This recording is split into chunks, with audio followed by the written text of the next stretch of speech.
Hello viewers, আসসালামু আলাইকুম। আচ্ছা বলুন তো, শয়তান যদি আমাদের গোমরাহি করে, তো শয়তানকে গোমরাহি করলো কে? শয়তান যদি আমাদের পথভ্রষ্ট করলো, তো শয়তানকে পথভ্রষ্ট করলো কে? শয়তানের আগে তো কোনো শয়তান ছিল না, তাহলে শয়তানকে দিকভ্রান্ত করলো কে?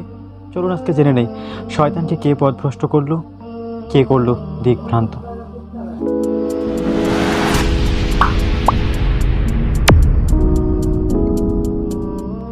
আর এই নিয়ে সুন্দর একটি বই লিখেছেন মাহমুদ বিন নূর, নফসের বিরুদ্ধে লড়াই।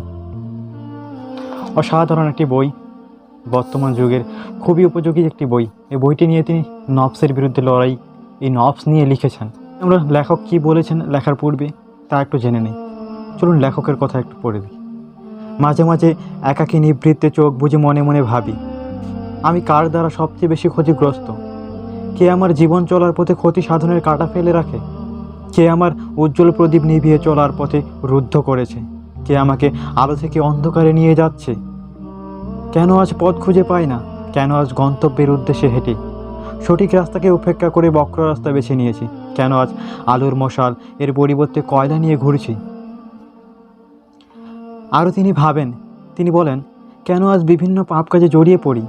কেন নিজের সাথে নিজেকে এই বলে ছলনা করছি, আজই ফার্স্ট আজই লাস্ট, আজকে শেষবার, কাল থেকে ভালো হয়ে যাব, একদম কোমর বেঁধে নামবো, তার আর পাপ কাজে জড়াবো না, আর কোনো দিনে নামাজ কাজা করব না। এই কথাগুলো বলার পর পরক্ষণেই তা কেন ভুলে যাই? কেন বারবার পাপ কাজে জড়িয়ে পড়ি? এই প্রশ্নগুলোর এই কারণগুলো তিনি খুঁজতে গিয়ে খুঁজে পেলেন যে এই সবের পিছনে যে দুটি জিনিসের হাত, সেটি হলো শয়তান এবং নফস।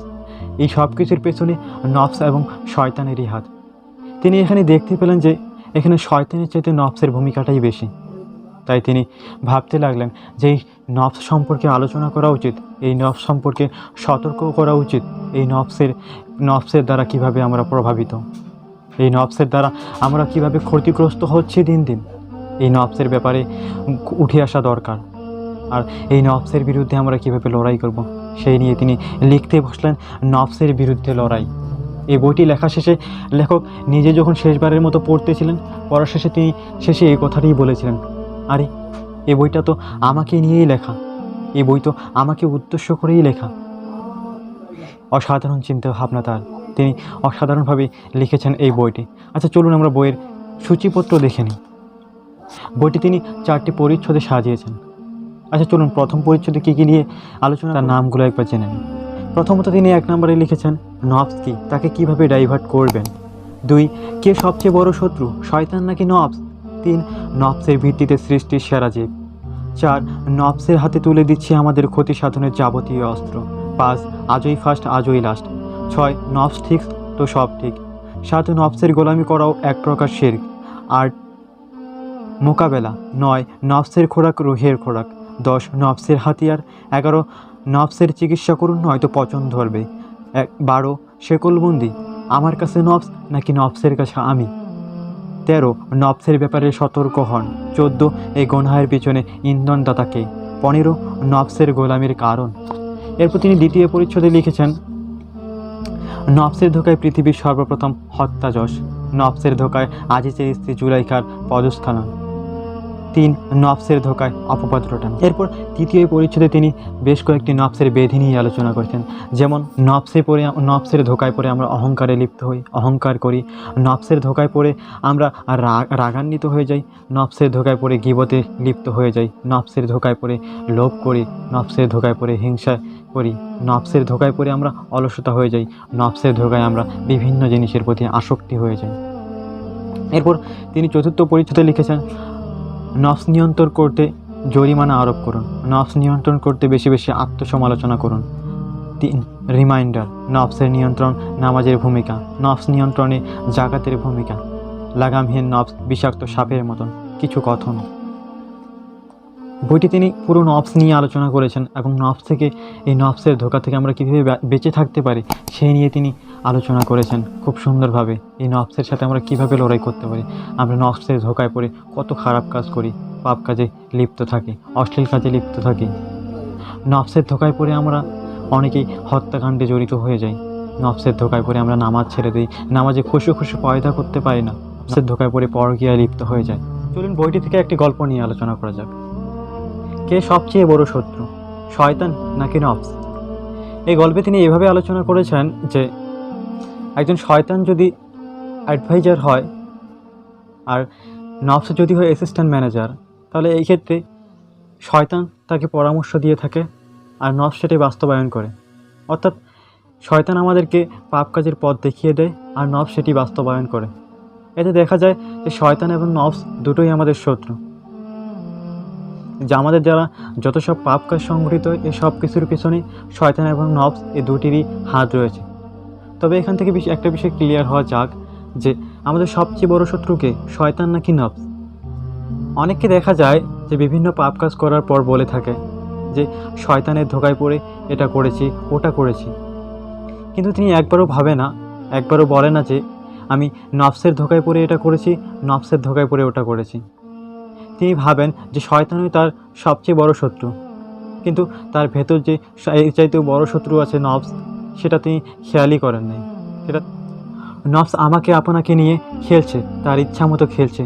আর আমরা ভাবছি যে আমাদের সবচেয়ে বড় শত্রু নফসই, সবচেয়ে বড় শত্রু শয়তান, নফস কিসের শত্রু? আচ্ছা বলুন তো, শয়তানও যদি আমাদের পথভ্রষ্ট করে, তো শয়তানকে পথভ্রষ্ট করলো কে? শয়তানও যদি আমাদের গোমরাহি করে রাখে, তাহলে শয়তানকে গোমরাহি করলো কে? শয়তানের আগে তো কোনো শয়তান ছিল না, তাহলে শয়তানকে পথভ্রষ্ট বা দিকভ্রান্তি করলো কে? শয়তানকে দিকভ্রান্তি করেছে তার নফস। শয়তানকে অহংকারী বানিয়েছে তার নফস। এই নফসই তাকে দিশেহারা করেছে, এই নফসই তাকে পথভ্রষ্ট করেছে। এতটা সত্ত্বেও আমরা আজ নফসের ব্যাপারে এত উদাসীন কেন? ইবলিশও অনেক ইবাদত গুজারি ছিলেন।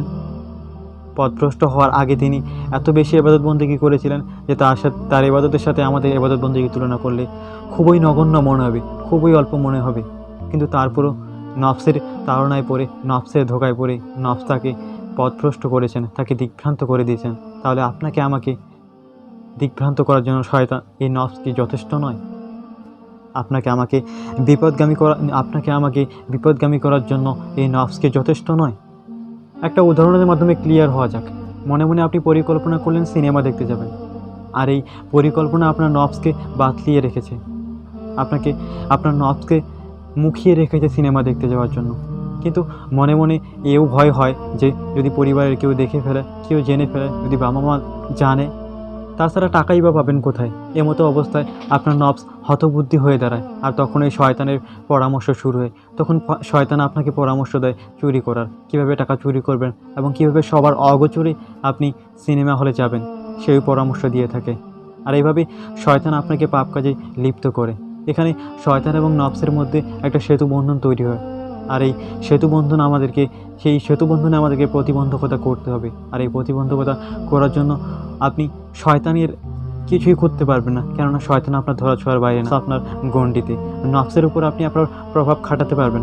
তাই আমাদের উচিত সবাই নফসের উপর প্রভাব খাটানো, নফসের ব্যাপারে সতর্ক হন। আর এই নফসের ব্যাপারে সতর্ক ছিলেন হযরত উমর রাদিয়াল্লাহু আনহু। একদিন হযরত উমর রাদিয়াল্লাহু আনহু ঘরের বাইরে শুইলেন। প্রচণ্ড শীতের মধ্যে তিনি বাইরে শুয়ে আছেন, উপরে ছাউনি নেই, খুবই কষ্ট করে তিনি শুয়ে আছেন। তখন একজন সাহাবী সেদিক দিয়ে হেঁটে যাচ্ছিলেন। তিনি দেখতে পেলেন যে আমিরুল মুমিনিন বাইরে শুয়ে আছে এই প্রচণ্ড শীতে। তখন তিনি ধীর পায়ে হেঁটে গেলেন তিনার কাছে। তখন তিনাকে প্রশ্ন করলেন যে, হে আমিরুল মুমিনিন, আপনি এই শীতে কেন বাইরে শুয়ে আছেন? তখন তিনি জবাবে দিলেন যে, আমি আমার নফসকে খুবই ভয় করি, আমি আমার নফসের উপর একেবারেই আস্থা রাখতে পারি না, আমি আমার নফসের ব্যাপারে খুবই সতর্ক। কেননা রাসূল সাল্লাল্লাহু আলাইহি সাল্লামের স্ত্রী আমার মেয়ে হাফসা আজ বাড়িতে এসেছে, আর আমার ঘর হচ্ছে এক রুম বিশিষ্ট। আর তাই আমি বাইরে শুয়ে আছি। যে ঘরে আমার মেয়ে শুয়ে আছে, যে ঘরে আমার কন্যা শুয়ে আছে, সে ঘরে আমি শুয়ে থাকতে পারি না। কেননা আমি আমার নফসের উপর আস্থা রাখতে পারি না, আমি আমার নফসকে খুব প্রচণ্ডভাবে ভয় করি। দেখুন, একজন জান্নাতি সাহাবী, তিনি নফসের ব্যাপারে কতটা সতর্ক ছিলেন। আর আজকে আমি আপনি কতটা এই নফসের ব্যাপারে উদাসীন। কেন আমরা নফসের ব্যাপারে সতর্ক হই না? নফসের ধোকায় পড়ে আমরা কত রকম খারাপ কাজে লিপ্ত হয়ে যাই। আমাদের উচিত ছিল নফসকে আমাদের শেকলবন্দি করার, কিন্তু উল্টো আজ আমরা নফসের কাছে শেকলবন্দি হয়ে গেছি। নফসের ধোকায় পড়ে নামাজ থেকে বেখেয়ালি হয়ে গেছি, নামাজের কথা ভুলে যাই। আর এই নফসের ধোকায় পড়ে আজকে দেখুন যুবকরা বিভিন্ন অশ্লীল কাজে নিয়োজিত, টিকটক লাইকের মতো ভিডিওতে তারা মত্ত কিছু টাকার জন্য। কিভাবে তারা পারতেছে? এই সব কিছুর পেছনে হাত হলো নফসের। তারা নফসের ধোকায় পড়ে এসব ঘটিয়ে ফেলতেছে, এসব করতেছে। এই নফসের ধোকায় পড়ে মানুষ কত কী করে। কিন্তু যদি আমরা চাই একটু নিজের নফসের উপর জবরদস্তি করি, তাহলেই কিন্তু সম্ভব এই নফসের ধোকা থেকে বেঁচে থাকা, এই নফসের থেকে নিজেকে হেফাজত যুদ্ধ করার জন্য, লড়ে যাওয়ার জন্য বর্তমান উপযোগী খুব সুন্দর একটি বই নিয়ে এলেন মোহাম্মদ বিন নূর। এই বইটা আমার মনে হয় সবার পড়া উচিত, একবার হলেও ছুঁয়ে দেখা উচিত। এই বইটিতে তিনি খুব সুন্দরভাবে নফস নিয়ে আলোচনা করেছেন। এই বইটা পড়লে আপনি আপনার ভুলগুলো নিজে ধরতে পারবেন। আমি মনে করি যে এই বইটা একটা আয়না স্বরূপ। এই বইটা পড়লে আপনি নিজের ভুলগুলো নিজেই ধরতে পারবেন, যে নফসের ধোকায় পড়ে আপনি কত ধরনের ভুল করছেন, অন্যের গীবত করছেন, অথচ আপনি বুঝতেই পারতেছেন না যে এটা গীবত হচ্ছে। আপনি আল্লাহর সাথে শিরক করছেন, অথচ বুঝতে পারতেছেন না যে এটা শিরক হচ্ছে। এসব থেকে কিভাবে মুক্তি পেতে পারি, এই নফসের সাথে আমরা কিভাবে লড়াই করতে পারি, নফসের সাথে জিহাদ করে আমরা কিভাবে আমাদের নফসকে আমরা লাগাম পরাতে পারি, কিভাবে আমরা নফসকে আমাদের নিয়ন্ত্রণে আনতে পারি, সেই নিয়ে তিনি আলোচনা করেছেন এই বইটিতে।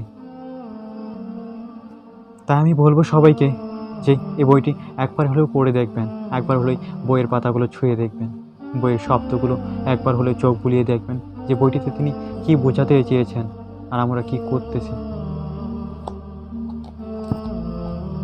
এই বইটির প্রতিটি পর্বই আমার কাছে মনে হচ্ছে যে সবার জানা উচিত, আর আমি এই বইটির প্রতিটা পর্ব নিয়ে আলোচনা করব।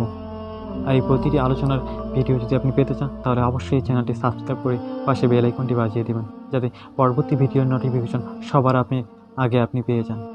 দেখা হচ্ছে পরবর্তী কোনো এপিসোডে। সে পর্যন্ত আপনারা সবাই ভালো থাকুন, সুস্থ থাকুন। আসসালামু আলাইকুম।